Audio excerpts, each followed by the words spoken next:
attendre que tout le monde arrive.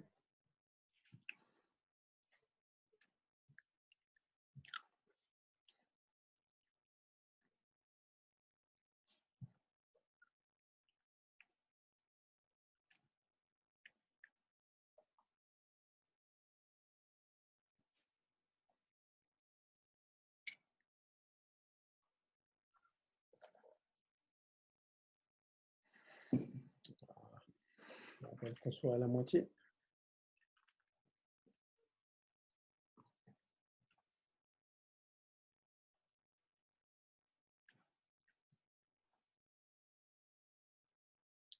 Okay. Alors, on va commencer. Bonjour à tous, bienvenue pour cette nouvelle semaine de clinique. Aujourd'hui, notre intervenant, il s'agit de Pascal Meurs, j'espère que je l'ai bien prononcé, qui est un coach belge qui officie au Luxembourg. Et le sujet dont il va traiter aujourd'hui, c'est le développement de l'intelligence de jeu. Voilà.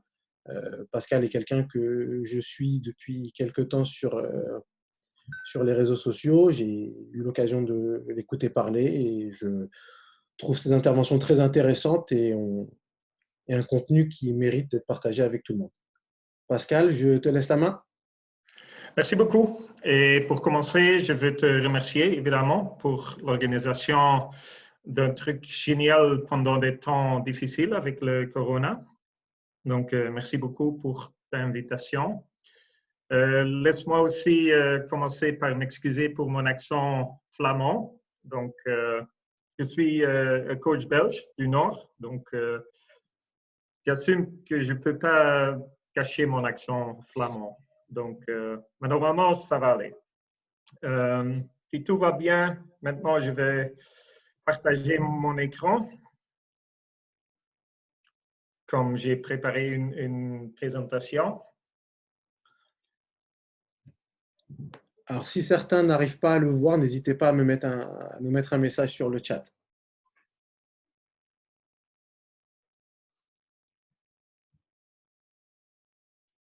Karim, est-ce que maintenant tu peux regarder la présentation? Oui.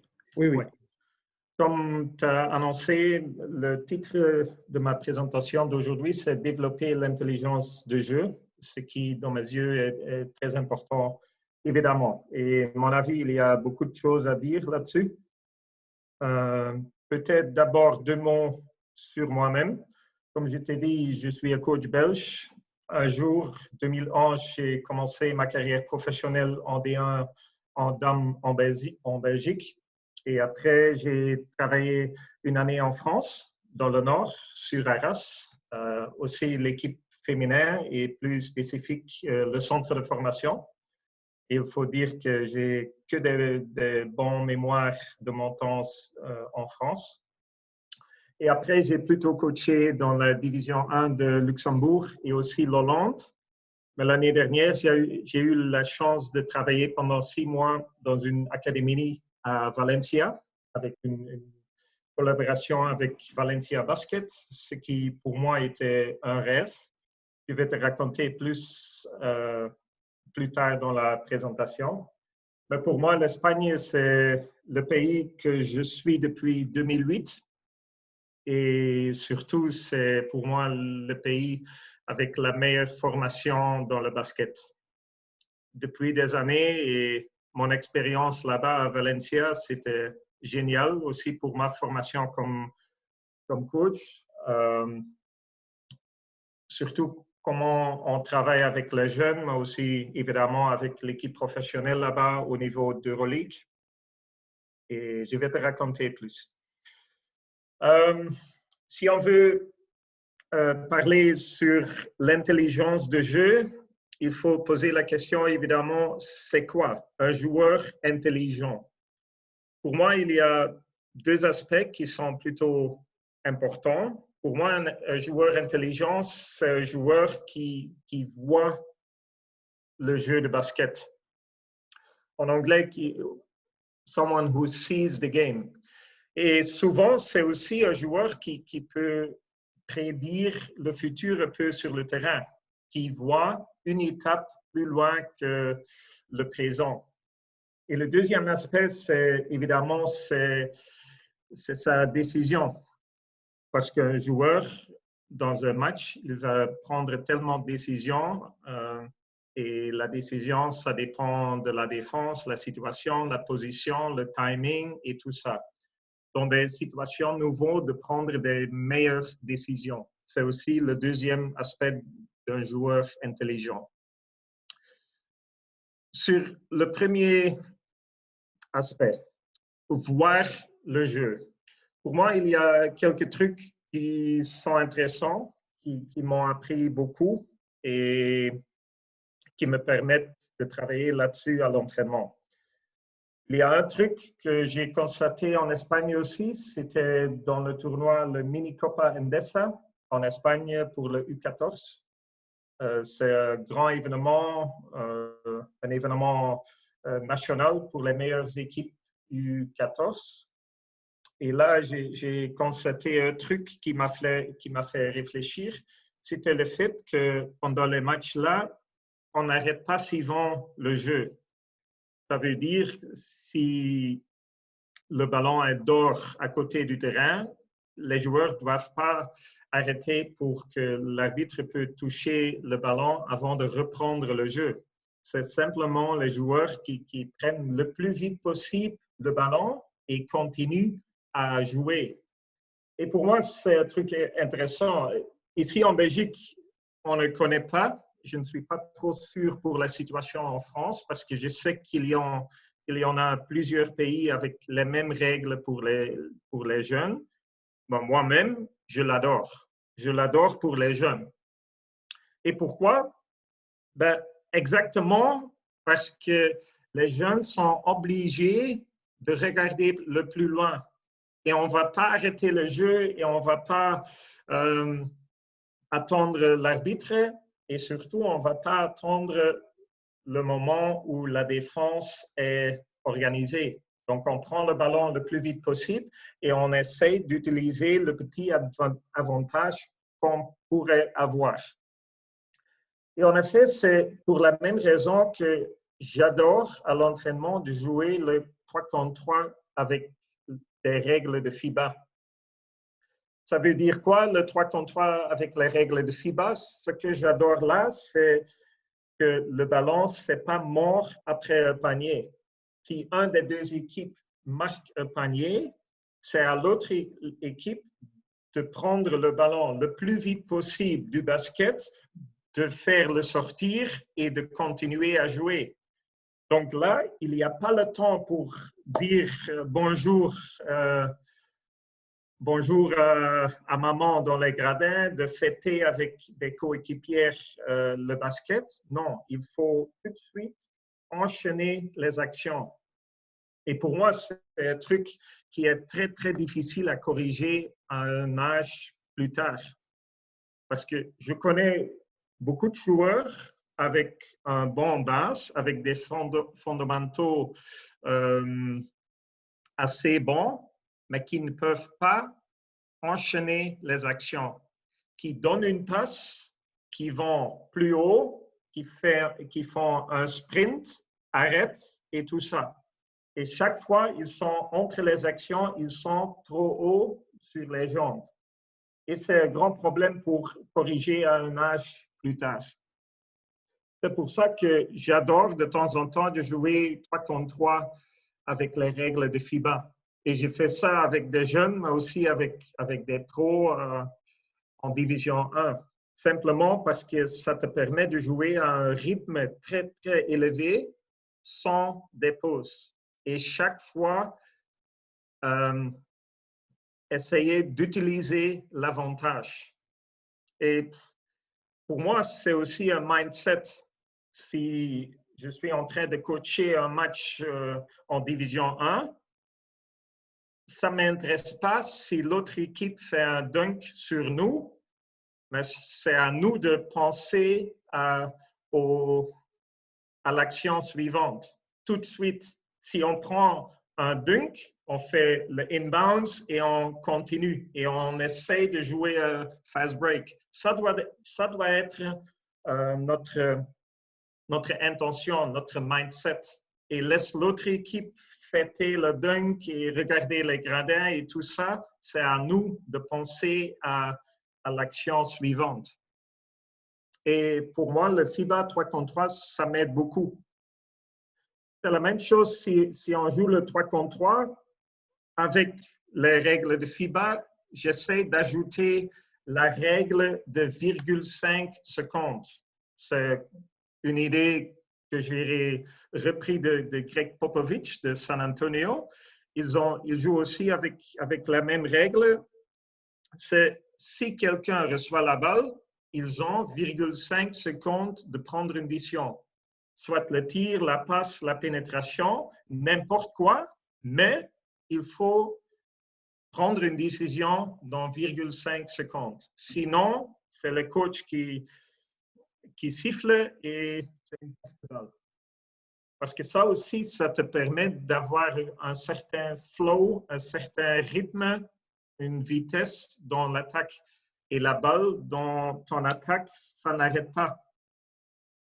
Comment on peut l'utiliser à l'entraînement?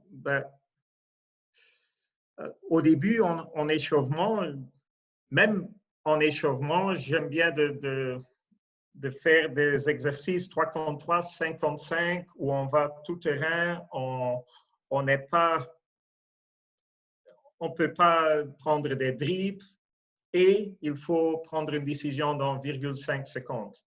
Et pour moi, si tu commences un entraînement comme ça te permet pour définir le rythme de l'entraînement.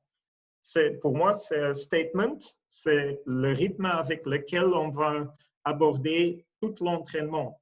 Partager le ballon, pas dribbler trop. Et si je parle comme ça, je pense que tout le monde a compris que je ne suis pas un coach qui aime trop le basket d'isolation, qu'on voit surtout en NBA beaucoup avec un LeBron James, avec James Harden, avec un joueur qui dribble le ballon trop et qui va essayer de créer un avantage sur 5 défenseurs. Pour la même raison, voir le jeu et le next play, l'action suivante, il y a un concept que j'aime aussi beaucoup. Moi, j'appelle ça le next game. Et en effet, c'est un truc que tu peux ajouter à chaque drill que tu fais à demi-terrain. Et ça veut dire quoi? N'importe si tu joues un jeu 1 contre 1, 2 contre 2, 3 contre 3, si on marque un panier, le ballon, c'est encore live. Celui qui prend le ballon en dessous le panneau après le basket, c'est lui qui est en attaque. Et ça te permet aussi la même chose, de penser à l'action suivante. Parce qu'il faut réfléchir. Combien de fois tu cries pendant un entraînement, il faut terminer les actions. Ça veut dire, en défense, ça veut dire terminer avec un box-out. N'arrête pas de se battre pour le ballon jusqu'au moment qu'on a la balle. En attaque, ça veut dire suivre le ballon, attaque le rebond offensif. Combien de fois on est en train de crier pour avoir ça? Et pour moi, crier ça, c'est pas la meilleure méthode. Moi, j'aime bien de jouer le next game.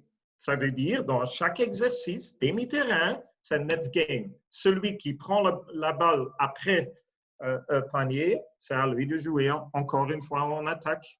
Et je t'invite tous pour l'essayer, parce que pour moi, le résultat, c'était très bien. Mieux que crier tout le temps d'entraînement dès que le début jusqu'à la fin, terminé par un rebond et tout ça.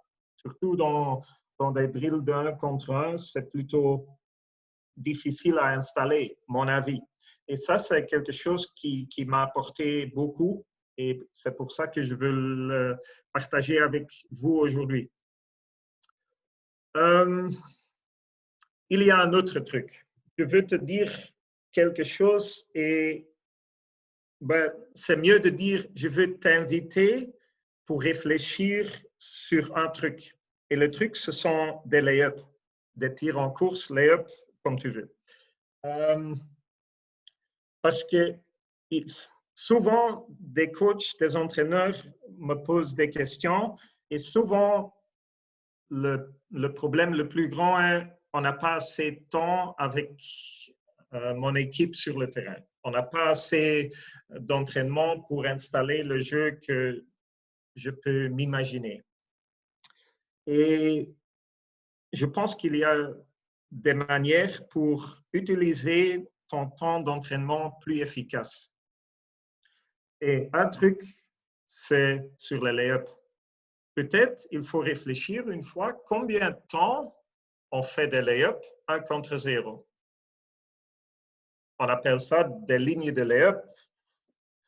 On fait, non, c'est mieux de dire souvent, très souvent, je vois des entraînements qui commencent par définition avec des lay-ups. En 2 lignes, en 3 lignes, ça dépend. On commence à mi-terrain ou on commence derrière la ligne de touche. Mais la fin d'action, c'est simplement s'échauffer, donner une passe et marquer un lay-up, 1 contre 0. Sans prendre des décisions, sans défense, parce qu'on discute, oui, mais on n'a pas eu l'étirement, donc c'est un échauffement, donc on fait des lay-ups. C'est bien pour la confiance et tout ça. Mais j'ai fait une analyse et je vais aborder une vidéo. Et la vidéo, ça contient tous les lay-ups, tous les paniers marqués ou ratés près du basket d'une demi-finale en Euroleague. C'était le Final Four en Espagne en 2019. Et c'est une vidéo de presque 6 minutes avec tous les lay-ups. Et j'ai bien analysé les lay-ups, quelle main, quel pied, tout ça, protéger la balle. Et il faut poser la question, combien de lay-ups normal on a vu pendant ce match-là? Et avec un lay-up normal, je veux dire droite-gauche, main droite, côté droite et l'inverse, côté gauche. Et la vérité est qu'on a, dans ce match-là, tu as un seul lay-up qui est normal. Toutes les autres actions, c'est un Eurostep, c'est un floater, c'est un runner, c'est scoop layup, c'est tout ça qu'un layup normal. Et après, il faut réfléchir. On fait quoi à l'entraînement? On fait des layups 1 contre 0 pour combien de temps chaque entraînement et chaque échauffement avant un match? Et le résultat est qu'on a la situation là une seule fois. Et là, tu peux aussi dire, oui, mais on ne joue pas tous en Euroleague, donc chez moi, c'est différent. Ben, je t'invite de compter les lay-ups normales dans ton match, à ton niveau. Même si c'est des jeunes, U12, U14, ou c'est un match senior, n'importe. Il faut compter les lay-ups normales, où l'attaquant ne doit pas protéger la balle, ne doit pas prendre une décision dépendant de la défense, simplement des lay-ups normales. Et pour moi, c'est une balance qui n'est pas correcte. Et il ne faut pas me dire qu'il n'y a pas d'autre manière de faire un échauffement que pour faire des lay-ups 1 contre 0. Et aujourd'hui, peut-être je vais te proposer quelques alternatives, parce que c'est facile pour moi de dire « Ah, j'aime pas ça, et ça, c'est difficile. » Je vais aussi te proposer quelque chose d'autre. Et ce sont des drills très, très simples. Il ne faut pas attendre des miracles de moi. Non, parce que s'il y a un truc que j'ai bien compris de l'Espagne, c'est que les exercices là, les drills, plutôt, ils sont très, très simples, mais très efficaces. Et surtout, ils sont game-like. Ils sont les mêmes situations que dans un match. Et ça, c'est important. Parce que pour moi, des lay-ups normales, oui, ça arrive pendant un match, mais pas trop souvent. Le premier exercice que j'adore, c'est demi-terrain. C'est moi ici avec la balle sur l'aile et sur l'autre aile, tu as un attaquant, tu as un défenseur à côté, derrière la ligne de 3 points. Moi, je siffle et j'ai la balle. Le moment que je siffle, l'attaquant coupe vers l'anneau. Je donne la passe et c'est à lui de marquer. Mais il ne peut pas stopper, il ne peut pas dribbler, il doit terminer le lay-up. De toute façon, c'est comme pendant un match, c'est la dernière seconde, en courant vers l'anneau, il attrape la balle, il essaye de marquer le panier. Et le défenseur ici, il joue live dès que le début. S'il peut voler la passe, il le fait. Et dépendant le niveau, je n'essaye même pas de donner une bonne passe. Je fais un mix, une passe à terre, une passe dans la raquette, une passe très vite, un mix de tout. Mais pour moi, cette situation-là, c'est fun. Les joueurs l'adorent, mais surtout pour moi, c'est un exercice qui est game-like parce que ça arrive pendant le match. Et dans cet exercice-là, tu vas remarquer, tu vas constater que l'attaquant doit changer son lay-up.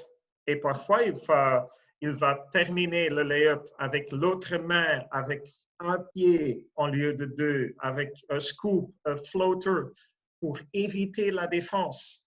Et c'est ça qu'il faut faire pendant un match. Ça, ce sont des décisions qu'il faut prendre pendant un match. Et mon avis comme coach, c'est une utopie de préparer tes joueurs pour toutes les actions qui peuvent arriver pendant un match. Parce que pour moi, le basket, avec 5 joueurs en attaque, 5 joueurs en défense, c'est trop compliqué. Le nombre de possibilités, il n'y a pas de limite. Donc, la meilleure chose qu'on peut faire, c'est de préparer nos joueurs à prendre des bonnes décisions. Et ici, dans cette drill très simple, tu vas voir que chaque lay-up, c'est différent parce que tu as un défenseur qui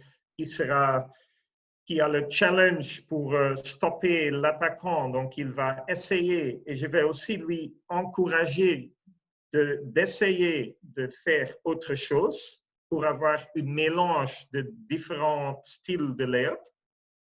Et en plus, l'attaquant ici, il va découvrir des types de lay-up.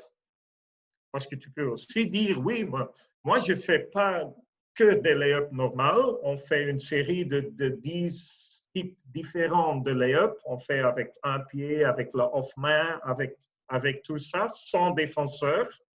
Oui, c'est bon, il faut le faire. C'est une étape qu'il faut prendre. Mais c'est différent. C'est différent pendant un match où il faut prendre la décision à la minute, dépendant du défenseur. Et ici, c'est le joueur qui va découvrir des options et qui va aussi constater pourquoi il faut avoir des options pour terminer un lay-up comme ça d'une manière différente. Et ça, pour moi, c'est très important. Il ne faut pas t'expliquer que ce drill-là, on fait ça sur toutes les positions sur le terrain. Mais pour moi, c'est une situation réaliste. C'est un joueur qui coupe vers l'anneau, il y a un défenseur. Et non, je ne fais pas mon mieux pour donner une passe parfaite chaque fois, simplement parce que les passes dans le match de mon équipe, et aucune équipe, je crois, sont toujours parfaites. Ça, c'est une première alternative. Et moi, j'ose même de faire des drills comme ça au début d'un entraînement. Évidemment, tu peux gagner un peu de temps à l'entraînement si tu peux avoir la situation où tes joueurs ont déjà échauffé un peu avant le début de l'entraînement ou au moins ont eu un étirement. La deuxième alternative, aussi très simple.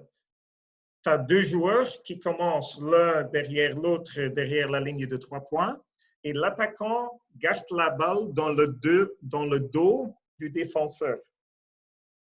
Et c'est à l'attaquant de choisir quand le drill commence.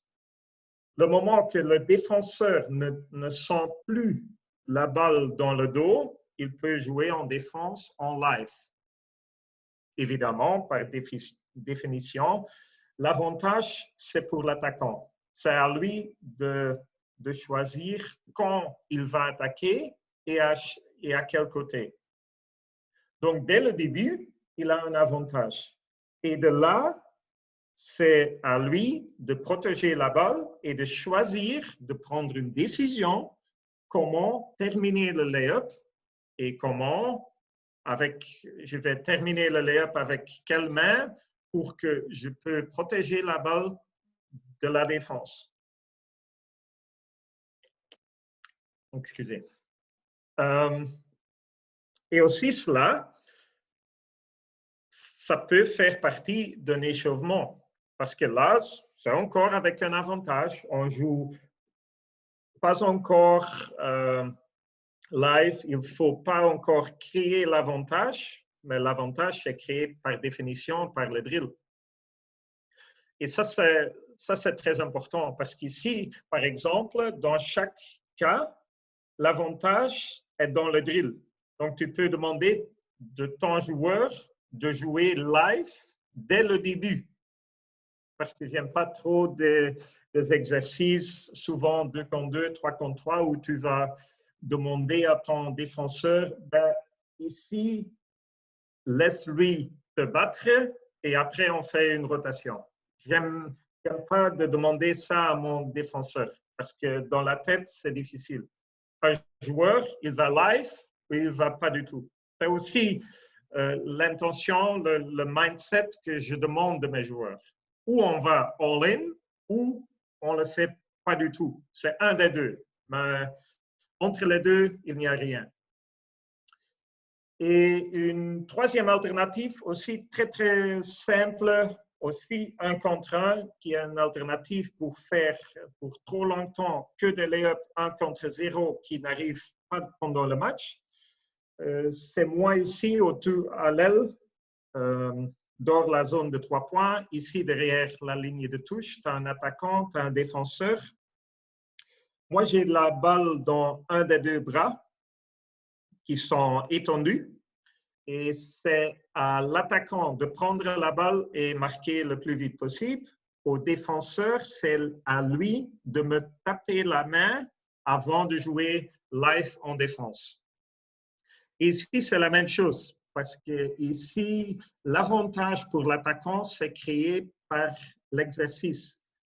Le défenseur, dès que le moment qu'il part ici, il est live. Il donne tout, à fond, à 100% ou plus.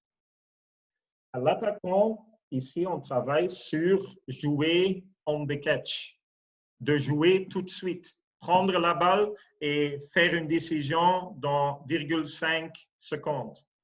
Et ici, le job, ou le choix, c'est très simple. Il faut attaquer parce que la défense a, par définition, un désavantage. Mais le truc intéressant, c'est à la fin du layup. Parce qu'ici, il va choisir dans ton layup comment terminer pour avoir le panier, pour protéger la balle et peut-être pour provoquer une faute. Et ce sont des exercices qu'il faut faire. Et c'est là où il faut stopper de temps en temps, expliquer, peut-être faire un breakdown, peut-être faire une étape en arrière pour apprendre des choses aux joueurs. Mais ce sont dans des drills live comme ça que les joueurs vont aussi découvrir leur échec et leur manque de technique. peut-être il ne faut pas le faire, il ne faut pas t'expliquer, mais le setting ou le drill comme on a eu le 1 contre 1, pour moi, ça peut aussi être le début d'une autre chose. Parce que si le 1 contre 1, c'est exactement la même chose, c'est très simple d'ajouter un deuxième joueur en attaque et un deuxième joueur en défense. Et je t'ai expliqué pour travailler des rotations défensives, par exemple, dans un setting 2 contre 2, 3 contre 3. Moi, j'aime bien de commencer par ici. Parce qu'ici, tu as tout le monde qui commence d'une situation dynamique. Moi, je préfère ça sur avoir une situation statique où tu vas demander à ton joueur défensif, oui, laisse te battre ici et après on fait la rotation. Évidemment, tu as plusieurs options, tu peux faire tellement de choses du même setting. Ici, tu as le X2 qui vient aider parce que c'est ici l'attaquant qui a l'avantage. Sans l'aide ici, on a le 1 contre 1. Mais ici, avec la défense peut faire la rotation. Il faut avoir des mots quand tu vas aider, quand tu fais la rotation et tout ça. Ce n'est pas mon sujet, je ne vais pas parler sur la défense maintenant, mais je veux simplement te montrer comment tu peux utiliser les mêmes exercices pour faire progresser ton équipe et aussi dans des settings plus collectifs, dans le pré-tactique. Donc, en effet, on est en train de parler comment je peux gagner, sauver un peu de temps à mon entraînement. Comment je peux avoir des exercices plus efficaces pour que je peux faire mieux progresser mon équipe. Tu as d'autres exemples aussi. Si je pense au three-man weave, je pense qu'en français, le nom, c'est plutôt le criss-cross. C'est le 3 contre 0, tout-terrain, demi-terrain. Oui, c'est le même, On c'est le donne même une nom. passe. Pardon? C'est le même nom, c'est Chris Cross. OK, parfait. Donc, le criss-cross, je ne pense pas qu'il faut l'expliquer parce que tout le monde le connaît. Je ne suis pas un fan, pas du tout. Je la déteste un peu. Pourquoi? Parce qu'au niveau de spacing, pour moi, c'est un peu fou. Tu donnes une passe et tu suis ta balle. Et j'ai déjà vu des coachs qui le font à chaque entraînement parce que c'est le premier exercice qu'on peut faire tout terrain, c'est un bon échauffement et blablabla. Bla, bla, bla. Mais à un moment que le match commence et un joueur donne une passe et il suit la balle, le coach devient fou. À ce moment-là, il faut bien réfléchir. Si tu as fait toute la semaine le criss-cross, il ne faut pas être fâché si à un moment donné, ton joueur tout-terrain pour battre un press tout-terrain va suivre la balle parce que c'est ce que tu as entraîné toute la semaine. Et souvent, pas beaucoup de coachs ont une bonne excuse pour faire le criss-cross. On le fait parce que, comme joueur, à l'époque, on l'a fait aussi. Mais à mon avis, on a progressé. Il faut, de temps en temps, il faut être réfléchir sur tes entraînements et aussi sur tes exercices que tu utilises. Parce que, il faut progresser ton équipe et il faut demander si tes exercices et tes entraînements sont le plus efficaces pour cela. Et je le vois aussi souvent avant un match, comme un échauffement, le criss-cross vers mi-terrain et on revient pour 2 contre 1. Pour moi, ça n'a jamais marché. Jamais. Après, j'ai un 2 contre 1 qui est comme dans le match et avec l'intensité que j'aime bien. Jamais. Et aussi ici, je vais te proposer autre chose. Je vais te montrer un exercice et c'est aussi ici qu'il faut dire que je l'ai volé de Jean-Luc Cornillat.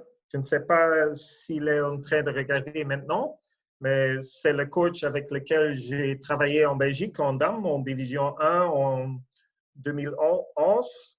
Et il faut dire mon respect, même aujourd'hui, pour ce drill-là, qui est pour moi la meilleure alternative pour le criss-cross avant un match dans un échauffement. Je vais te montrer la vidéo pendant 1 minute et tu vas comprendre l'exercice.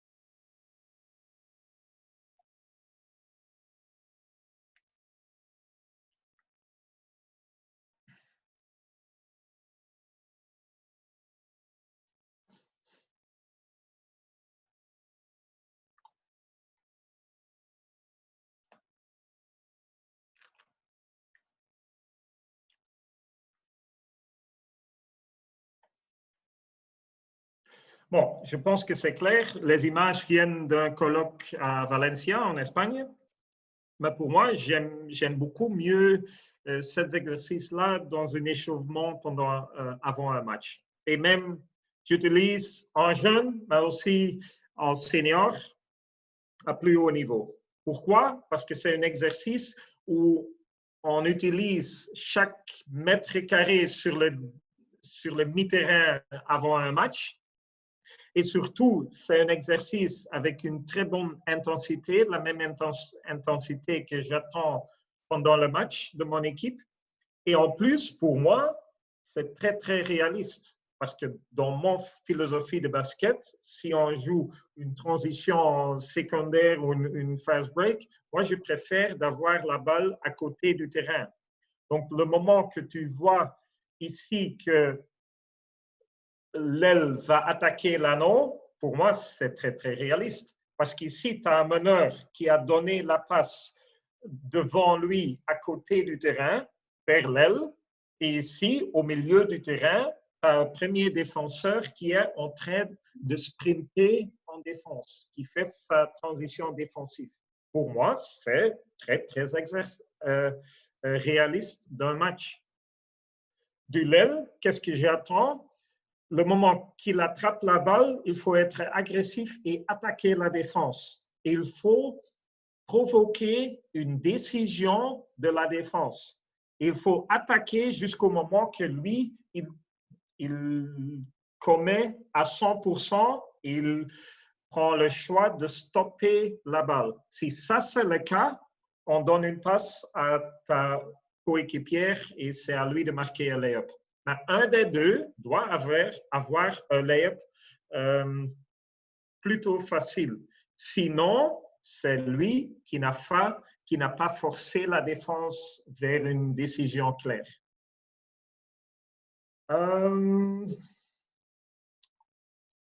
Et peut-être encore un mot sur le premier aspect d'un joueur intelligent.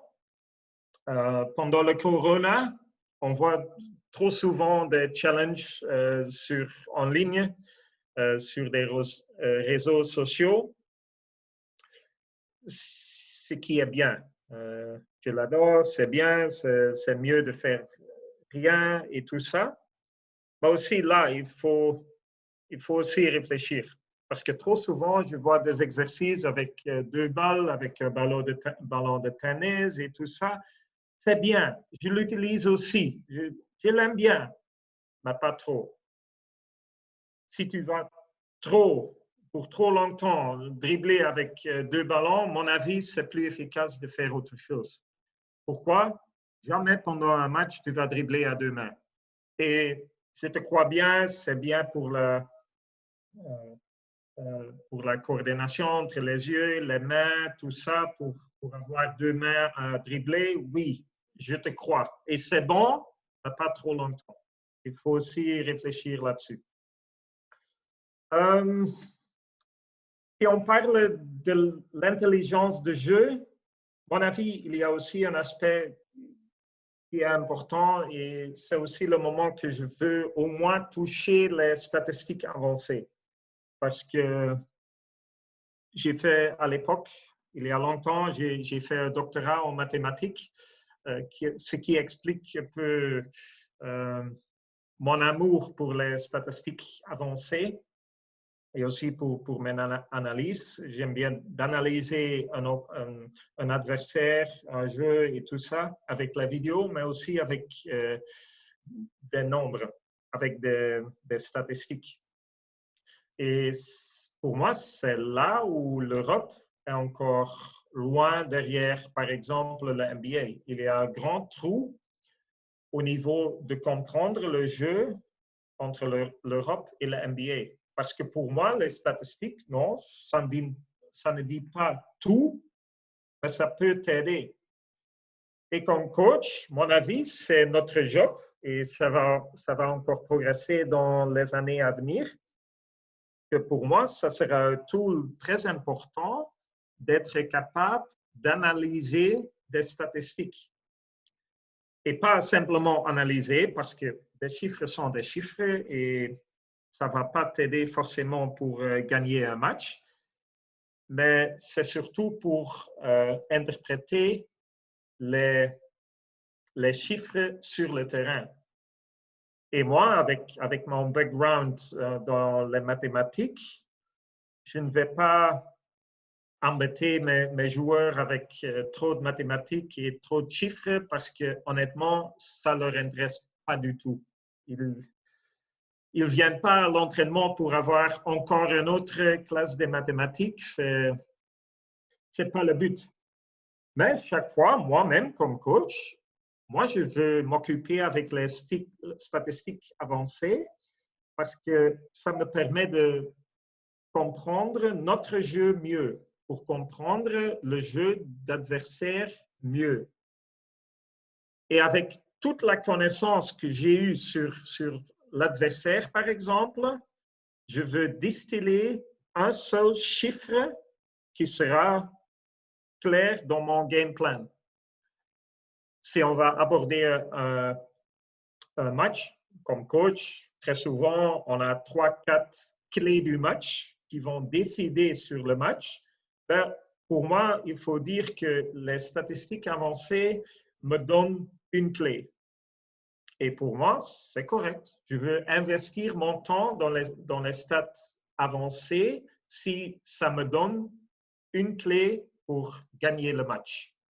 Et ça, c'est un peu le niveau où les statistiques sont importantes pour moi. Et si les statistiques me permettent d'avoir une clé de match, je vais aussi expliquer le chiffre à mes joueurs. Parce que non, ils ne viennent pas à l'entraînement ou faire la séance de vidéo pour une classe de mathématiques. Mais avec un chiffre, oui, je peux les intéresser. Ils sont très attentifs et ça leur plaît beaucoup. C'est ça que mon expérience m'a appris les dernières années. Et les statistiques avancées, ça nous permet de prendre de bonnes décisions sur le terrain, mais aussi autour du terrain. Et si vous me permettez, je veux te raconter deux anecdotes qui expliquent l'importance des statistiques.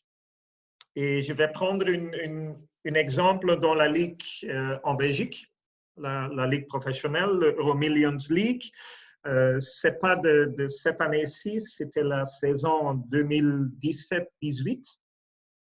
Et tu avais une seule équipe avec le nom Lembourg United qui, à un moment donné, et c'est plutôt important, c'était après 9 matchs dans une ligue à 10.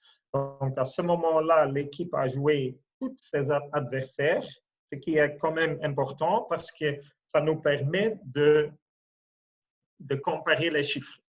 Et à ce moment-là, en moyenne, ils avaient marqué 81,5 points par match et l'adversaire avait marqué 82 points par match, avec ici aussi le moyen de la ligue.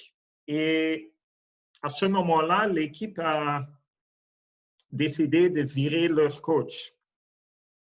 Et dans tous les journaux, dans tous les rumeurs et tout ça, c'était annoncé, oui, désolé, on a pris la décision de changer le staff parce que, comme tout le monde peut voir, en attaque, on était meilleur dans la ligue, on était assez bon, mais c'est surtout la défense qui n'était pas suffisante et c'est surtout à cause d'une manque de la défense qu'on va changer le staff.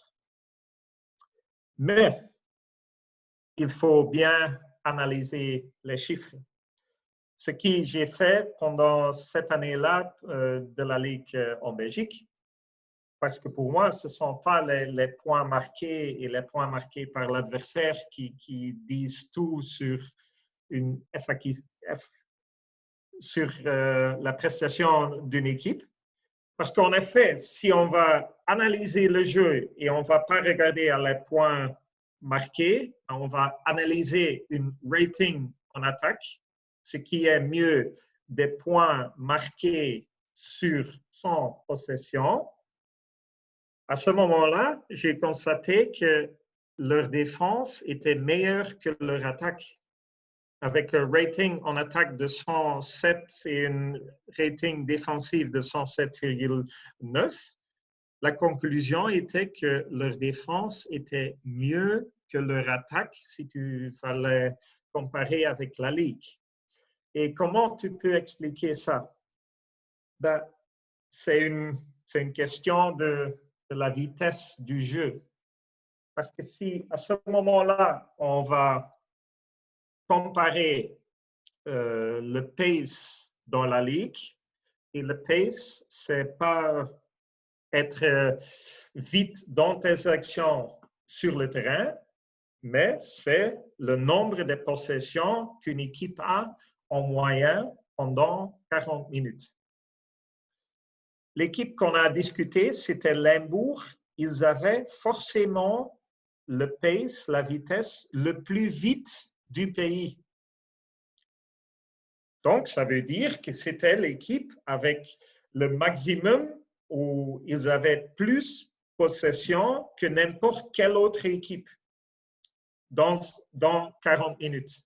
Et ça veut dire qu'en moyenne, tu as plus de points marqués, plus points marqués par l'adversaire, plus d'assists, plus de paniers à 3 points, plus de steals, plus de turnover, plus de tout.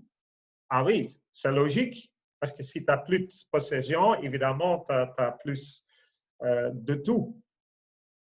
Et c'est pour ça qu'il ne faut pas regarder aux points marqués par ton équipe et l'adversaire, mais c'est plutôt, il faut analyser le jeu par son possession. Et pour moi, à ce moment-là, un coach professionnel a perdu son job simplement parce que le management n'a pas bien analysé le jeu, parce qu'il y avait une grosse manque de compréhension des statistiques avancées. Ils ont tiré une mauvaise conclusion. Et pour moi, c'est ça qui est difficile à croire, surtout en 2020. Les statistiques avancées, c'est déjà depuis pas mal d'années qu'ils ont une influence énorme dans la NBA. Avec le jeu de Houston, on a vu le Golden State Warriors qui ont bouleversé le jeu de basket tout à fait dans le 21e siècle. Honnêtement, le jeu d'aujourd'hui, c'est tout à fait différent que le jeu des Chicago Bulls sur Netflix, le Last Dance. Et pour moi, le moteur derrière, c'est les statistiques avancées. Parce que maintenant, basé sur des analyses, on prend d'autres décisions. Et il y a une deuxième conclusion pendant cette saison-là, 2017-2018 en Belgique. Ce que j'ai fait à ce moment-là, c'est comparer le pace, le nombre de possessions dans la ligue, avec les points par possession. Donc, c'est aussi le rating en attaque. Et si on met toutes les équipes de la ligue dans une graphique, une diagramme, il y a un truc très intéressant. Parce qu'à ce moment-là, tu vas voir ici à droite les équipes qui jouent très, très vite. Avec le plus droit possible, c'était l'équipe de Limbourg, avec le jeu le plus rapide dans la ligue. Bon, en effet, tu vas voir que toutes les équipes avec un jeu très, très rapide, il était le moins efficace en attaque. Parce qu'ici, vertical, tu as les points de possession. Et ici, avec Ostende, Mons, Aalst et aussi Anvers, c'était les équipes les plus efficaces dans la ligue, mais qui avaient joué le moins rapide de la ligue. Et pour moi, il y a une tendance qu'on veut suivre la NBA avec jouer plus vite et plus vite comme des équipes comme Golden State, Houston et tout ça, de prendre des tirs à 3 points comme des fous en transition, fast break, tir à 3 points chaque fois. Mais à un moment donné, il faut aussi se réaliser que si tu n'as pas Klay Thompson ou Steph Curry dans l'équipe, pour ton équipe, peut-être, ce style de jeu, ce n'est pas la meilleure option. Et toutes les analyses comme ça, je les mis dans un petit livre, un e-book, avec le titre How to Win More by Playing Slower. Comment gagner plus par jouer moins rapide. Et je veux inviter tout le monde de s'inscrire sur mon site. Depuis cette année, je crois, j'ai un site pour des coachs. J'aime bien de partager la connaissance sur le basket, soit avec des vidéos de breakdown, soit avec des statistiques avancées ou des concepts et tout ça. J'ai un newsletter que j'envoie chaque 2 semaines. C'est gratuit pour tout le monde. Et si les spectateurs d'aujourd'hui s'inscrivent sur le newsletter, je te promets de t'envoyer le petit livre qui est aussi un peu une introduction sur les statistiques avancées. Et comme j'espère d'avoir pu te faire comprendre l'importance des statistiques avancées, c'est peut-être intéressant pour tout le monde. C'est aussi le moment où je veux remercier tout le monde pour votre attention. Et Karim, peut-être maintenant, c'est bien de voir si on a des questions. Oui, tu as des questions. Une question de Alexandre RB qui te dit: est-ce que le layup classique devrait être enseigné selon vous comme une base ou est-ce plutôt une perte de temps? Oui, ça doit être enseigné comme une base, mais il ne faut pas rester à la base. À un moment donné, il faut aussi progresser. C'est comme dans la classe de mathématiques.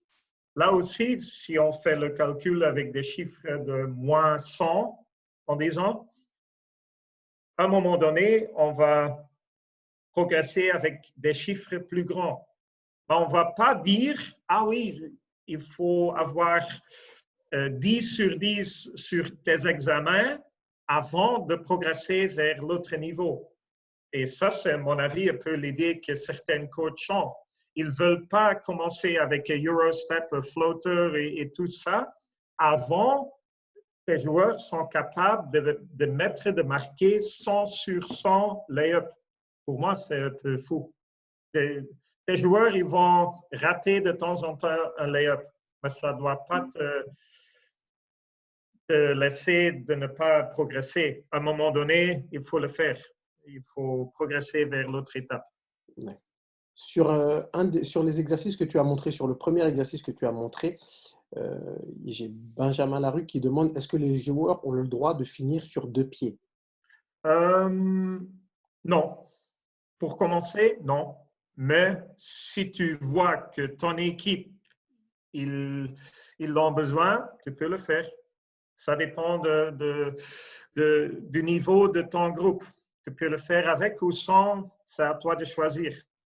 Mon intention de ce drill est de le faire sans. Il faut terminer en courant vers l'anneau. Si tu attrapes la balle, tu as moins qu'une seconde avant le match est terminé. Donc, ben, c'est à vous de choisir. Et tous les exercices que j'ai proposés, s'il vous plaît, c'est à vous de bosser, de changer les exercices. Ce sont simplement des idées de base. Et moi, je les change aussi chaque entraînement et même à l'entraînement. Si je vois l'analyse, les performances des joueurs, je fais des adaptations. C'est ça la vraie qualité d'un entraîneur. Parce qu'aujourd'hui, tu n'as plus de secrets dans le basket. Si tu vois sur YouTube, si tu vois sur Amazon pour des livres, tu as tellement d'infos sur le basket. Là, il n'y a plus de secrets. Tu n'as pas des exercices qui font des miracles. C'est le job d'un entraîneur, c'est sélecter les exercices pour ton groupe et adapter à ton philosophie et au niveau de tes joueurs. Et là, tu vas trouver le meilleur match et là, tu vas être le meilleur coach pour ton groupe pour avoir les meilleurs résultats avec ton groupe à ce moment-là. Et c'est ça où notre force doit être.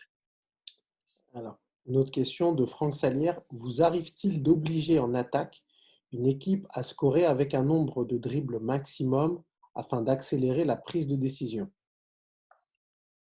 Attends, j'ai pas entendu. Ah, Euh, est-ce que tu peux me répéter? est-ce qu'il t'arrive d'obliger une équipe en attaque, à scorer avec un maximum de dribbles, Ah oui, avec une limite tout de à dribbles? fait. Euh, Très souvent. Je bosse souvent avec des exercices avec maximum de nombre de dribbles ou même sans dribbles.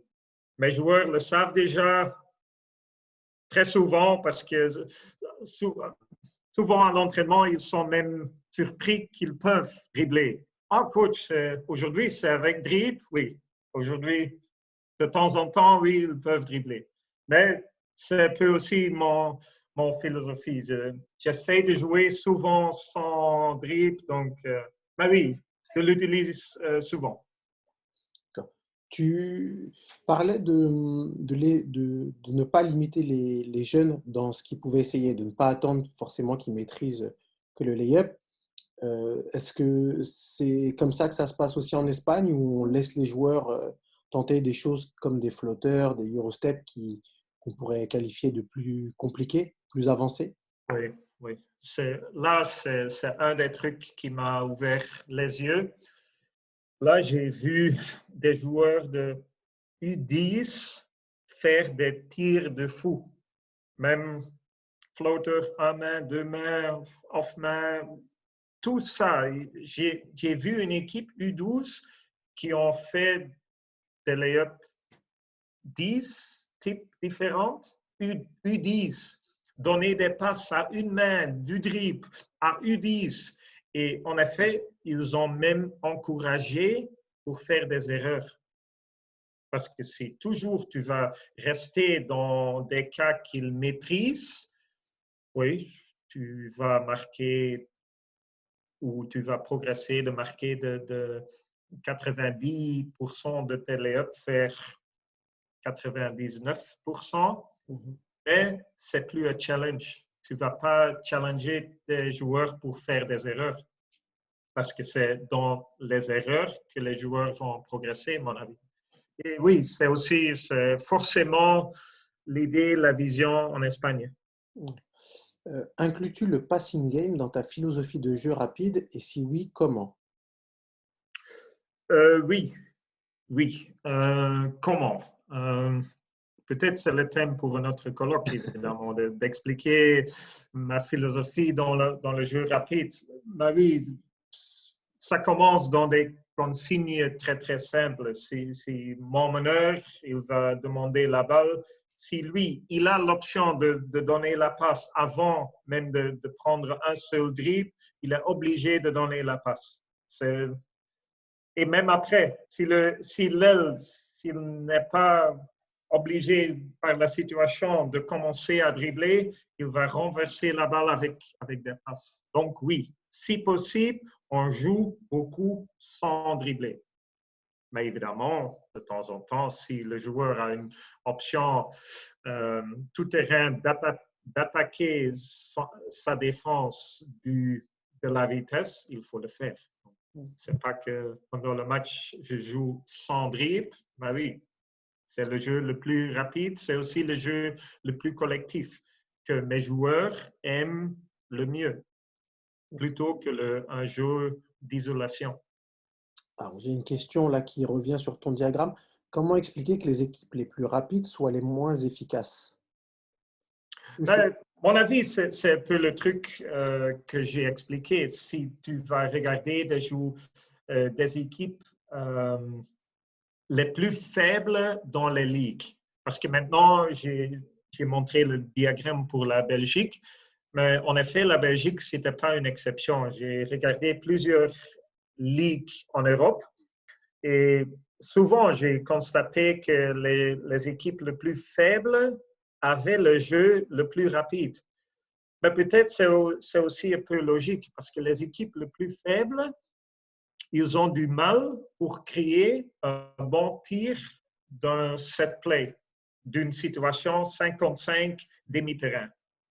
Parce qu'à ce moment-là, ils ont moins de talent pour créer les avantages, qui maîtrisent moins le jeu pour créer l'avantage avec le jeu collectif pour avoir des bons tirs. Donc, très souvent, leur philosophie, c'est si on contre-attaque dans le jeu rapide, tu as un tir qui est assez bon, il faut le prendre. Parce que si on aborde notre set play demi-terrain, peut-être plus jamais dans la possession-là, on a à avoir un tir assez bon comme ça. Donc, pour moi, ça, c'est une chose très importante. Mais pour moi, il y a une grosse différence de jouer rapide et de jouer rushed. Je ne sais pas le mot en français. Précipité. Rushed, c'est prendre des décisions trop vite, des mauvaises décisions, de jouer le run and gun, tirer pour tirer en fast break, parce que les équipes avec un pace un peu plus loin, ce n'est pas le cas qu'ils ne jouent pas rapide. Ce n'est pas le cas que jamais ils ont des fast breaks. Non, ils l'ont. Mais si eux, ils n'ont pas un tir à un pourcentage très, très haut dans les premiers 8 secondes de la possession, ils entrent dans leur set play. Ils ont la patience pour vraiment créer l'avantage avec leur set play pour avoir un bon tir à la fin de la possession. Et une dernière question, pour revenir sur les exercices que tu as montrés, est-ce que tu donnes des consignes particulières avec les défenseurs? Est-ce que tu donnes des consignes particulières aux défenseurs? Ça dépend. Souvent, pour la première fois, non. Je laisse les faire. Ça dépend aussi du but de l'exercice, parce que je peux utiliser le même exercice pour des différents buts. Donc, ça dépend aussi. Mais très souvent, pour la première fois, non, je laisse les faire. Et un autre truc j'aime bien de faire, si tu as une équipe non, un exercice avec deux équipes, noires et blanches, ou quelque chose comme ça. Par exemple, aussi dans le 1 contre 1, où on dit oui, black, noir et blanche, et on va compter pour avoir un peu de compétitivité. Non, je commence sans consigne pour la défense, même pas pour l'attaque. On fait le drill pendant 3 minutes, et après 3 minutes, je donne à chaque équipe un temps mort. Et pendant le temps mort, l'équipe noire est ensemble et ils discutent qu'est-ce qu'on peut faire en attaque, en défense. Les joueurs, eux, ils discutent. Et après, on reprend l'exercice. Et moi, je regarde qu'est-ce qu'ils font, qu'est-ce qu'ils ont amélioré, est-ce que c'est mieux, oui ou non. Et c'est seulement après que moi, je vais intervenir avec mon temps mort. Et là, je vais demander ce qu'il faut faire. Je vais expliquer ce qu'il faut faire en attaque, en défense et pourquoi. Pas pour moi, avoir l'opportunité aux joueurs de trouver la solution, de discuter une tactique qui marche pour leur équipe. À mon avis, c'est un bon moment aussi de l'apprentissage. D'accord. J'ai une dernière question. Développes-tu l'intelligence de jeu en privilégiant le jeu de règles ou principes plutôt qu'un jeu fermé? Euh, c'est plutôt un jeu de règles parce que si tu me parles d'un jeu plus fermé, ça ressemble un peu comme jouer le Xbox.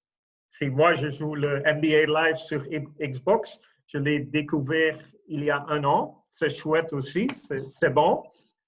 Là, tu as contrôle sur 5 joueurs sur le terrain. Mais on a fait un match live. Si tu coaches une équipe en live, c'est pas la même chose. Il faut oublier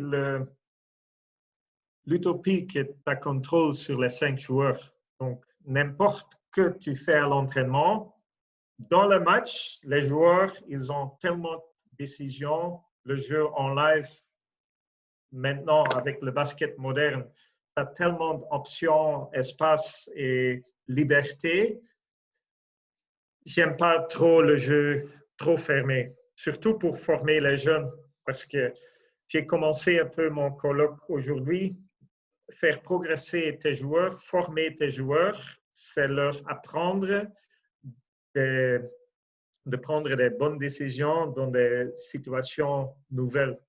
Parce que le basket, c'est trop compliqué. Tu ne peux pas prévoir toutes les situations possibles qui peuvent arriver pendant le match.